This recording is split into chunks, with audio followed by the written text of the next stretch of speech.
So there's been a heavy demand for a secret second passport, and a lot of Europeans are looking for that second option, second passport or plan B, and they want it right now, immediately. They want to spend several years to obtain that nationality, to obtain that second passport. There are 2 to 3 main reasons why Europeans are looking to exit. So I'm going to discuss that as the first part of the video. The second part of the video is going to be the different types of people that are looking for this. You could fit in one of the 3 categories. And the third and the most important part of this video, I'm going to discuss what are those 5 options, 5 genuinely good options that fit the classification of a secret legal passport. And when I'm talking about a secret, I'm not going to discuss any of the Caribbean CBI options because a lot of those programs have the visa free to certain Western countries, and they do supply your information directly to some of the home country governments.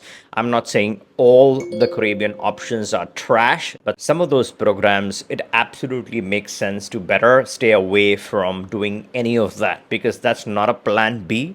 That's literally getting yourself busted, removing whatever privacy you might have from before. So it can be extremely harmful for certain people who do not want the Caribbean CBI. Now, first, let's discuss the reason, the top reason why Europeans are looking to quit. A lot of the demographics that have entered, outsiders that have entered Europe, are bothering locals. Natural born Europeans are fed up of this influx of outsiders that are exceedingly affecting the fabric of the society. So that's one of the reasons. The second is extremism. And this is political extremism, governmental extremism. A lot of European countries, their governments are getting extreme, bizarre. They are targeting bank accounts, right? Surveilling the bank accounts in a lot of cases where they control more of your assets. They need to know every single penny. It's your money, but they want to keep a track of it. They want to control it in various ways.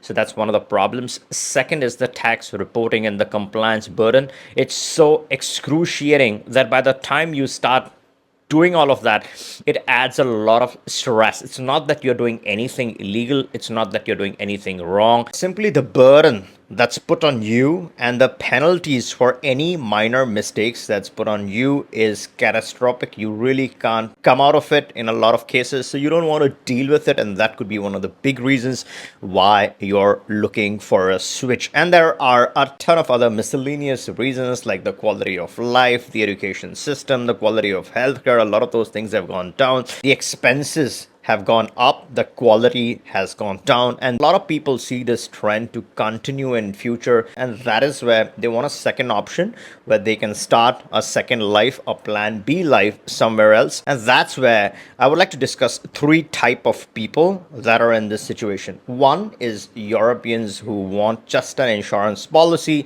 You are not sure yet, you don't know whether you're quitting today, tomorrow, day after, but you would like to have a second nationality so you don't depend upon the documents or the nationality from your home country where you were born. You have a alternate identity, a legal identity, a secret identity, so you could quit, you could leave, you could travel freely without depending upon your home country. So that's the first type of people.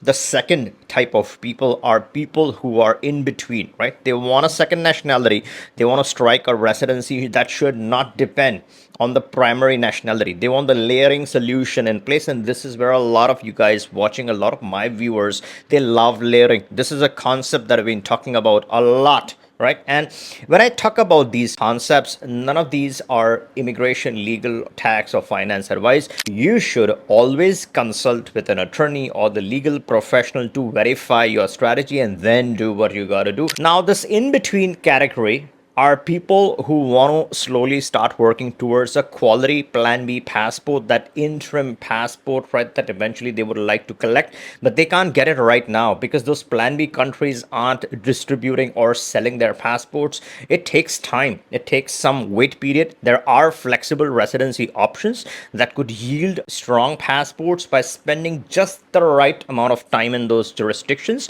So you are planting the plan B seeds and they blossom over a period of time, but in the interim, you want to protect those seats. You want to protect the plan B. And the best way to protect the plan B is to keep it away from plan A's. Your plan A's can eat up your plan B's, and that is where you want to keep the plan B closer to a plan C.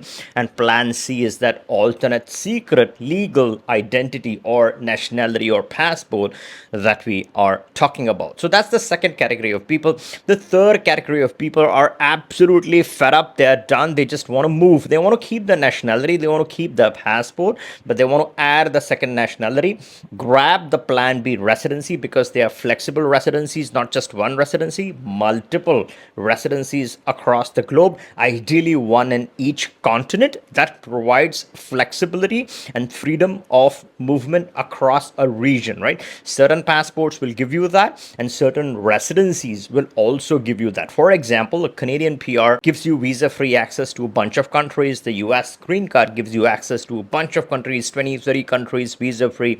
Your Schengen permit gets you access to 28 different countries. The GCC permit is all set to be enhanced. So that could give you access and mobility in 5 different countries. There's ECOWAS, there's Mercosur. So you have the freedom of movement associated with passports and residency cards. When you're being strategic about obtaining 3 to 4 good quality plan B options, you're covering basically the entire globe with your combination of residency card to passport. So that's the third category of people who are ready to take the leap, who are ready to go live in those plan B countries using their plan C nationality, keeping the plan A under wraps, right? Keep that beast aside, right? It could be useful, but just keep it away. You have your plan C, you have your plan B, and you're ready to strike. Now let's come to the different options. That is the most important part of this video. The first one is the Turkish CBI. A lot of people like the idea of the Turkish script, right? Legally, you are able to change your name, tweak your name somewhat, get a modified version of your name. So that adds a little bit of strength. It adds a little bit of privacy, all done legally. The biggest problem with the Turkish CBI is that these days it takes a lot of time. You're not looking at 3 or 4 months, you're looking at more like a year and a half, in certain extreme cases, maybe a couple of years. Make sure you're investing in the right kind of property once you're done with the property purchase, which itself could take around 3 to 6 months.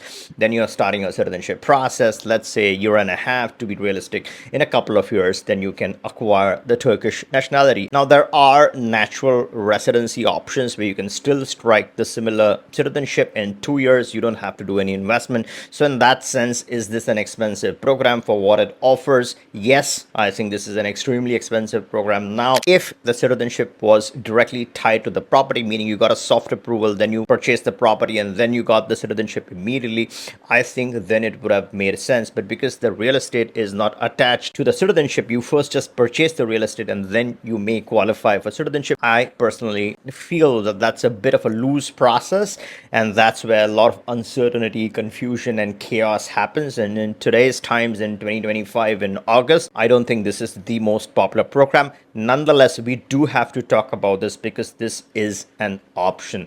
The second option on this list is Egypt, right? Egypt is good. Everything is good about Egypt. The 300K of investment in a property is not the worst. It's slightly better than Turkey. And because you're talking about a Plan C passport, this is not for access. This is to strike residencies on this passport. So you have a second identity, which is intentionally a Plan C. It's not trying to be a plan B. So you're not looking for access. You're looking for a legal identity, a real passport where you can apply and acquire those residencies, because most of the residencies will require a visa of that type. For example, if you're trying to strike the Mexican residency, even if you have a US passport or any of the strongest passports in the world, even if you have the visa-free access to Mexico, you have to get the right visa, the residency visa, to then go and convert to the residency card. So in that sense, if it is an Egyptian passport, you still have to get it. If it is an American passport, you still have to get it. So in that sense, this would not make any difference or much of a difference if your goal is to get a Plan B residency.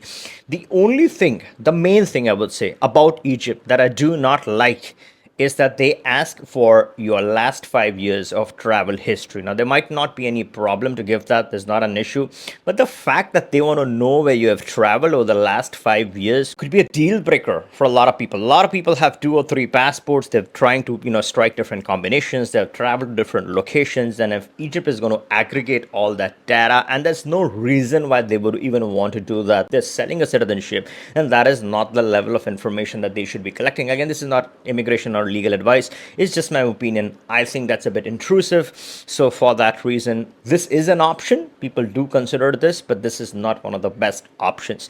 The number 3 option on this list is one of my favorite options, and I have 3 favorite options, by the way. And this one is a CPLP and ECOWAS nationality, and I've spoken plenty about this. A lot of my viewers, a lot of people I've spoken to, a lot of my clients already know which country this is, right? You get a CPLP or an ECOWAS nationality, and there are at least a couple of options that are out there. One is an exception, the other one is a CBI that's going to come up in September, so next month, and just in literally a few weeks, hopefully this should get launched, right? So the CBI would be known because it's a publicly listed program. The CBE is more private, right? It's legal, it's through the government channels. You do get all the verifications from authorities, multiple forms of verification, so you are safe. And yes, we directly liaison, but there are a couple of CPLP options. The one that I can openly talk about is Sao Tome and Principe, because that's the one upcoming.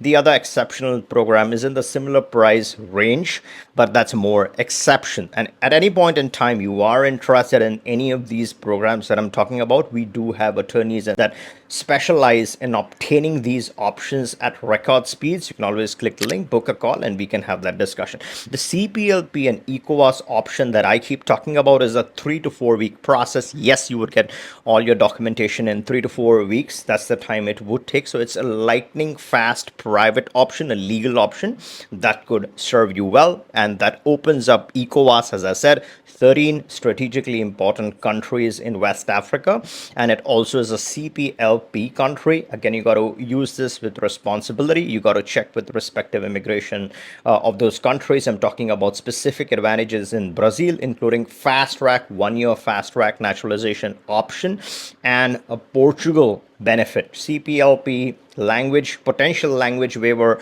and fast track in Portugal as well. Again, as I said, you got to check with respective immigration authorities, but it does come with the CPLP advantage. That is the third option, the most private, the most legally secret, and the cheapest option that you can find. The fourth option on this list, and I do like this option because of the price for the family, for the entire family, looking at 115K USD eventually. I'm talking about Vanuatu. Yes, the reputation might not be the biggest robust reputation, but this is a legal citizenship. This is a absolutely legal citizenship. The passport does work. You are legally allowed to travel on this document. You are legally able to acquire residency cards, residency permits on this passport. That is what really matters. Those European countries trying to evaluate your reputation based on your passport does not make any sense. The world is changing. It does not matter if you're trying to acquire a residency. You have rights using this nationality to acquire a residency. The upfront capital is 165K plus some fees, but you do get back the $50,000, so that makes it a lot cheaper. 115, looking at 4 people, looking at around 20K per passport, so not a bad deal at all. The fifth on this list is Nauru. This is also one of my favorite options because relatively less known CBI program, right? Nauru, who knows about Nauru, right? Few people within the RCBI industry or the guys who watch this channel regularly would know that this is a CBI program, but rest of the world that does not follow this content don't know what Nauru is, which country it is. It is a valid passport, it's a valid citizenship, 165K. You don't get back the 50K, but what you get is the slightly better reputation of this passport. This is a decent CBI option, provides you with a lot of legal privacy. You're keeping things private, you're keeping things discreet. This is not like some of those Caribbean options. They're going to share your information across. And yes, We process applicants for Vanuatu, for Nauru, for the CPLP, and to stay on top of the latest requirements or changes regarding any of these programs that I'm talking about, always make sure you're subscribed to the channel so you get notified on time. And before you go, if you want to learn about one of the safest and the fastest and the best permanent residencies that you can obtain, including an option that's premium, that's 100% remote, you can hop onto this video, discuss this in detail with my head of legal. Very important video. Make sure you watch this one.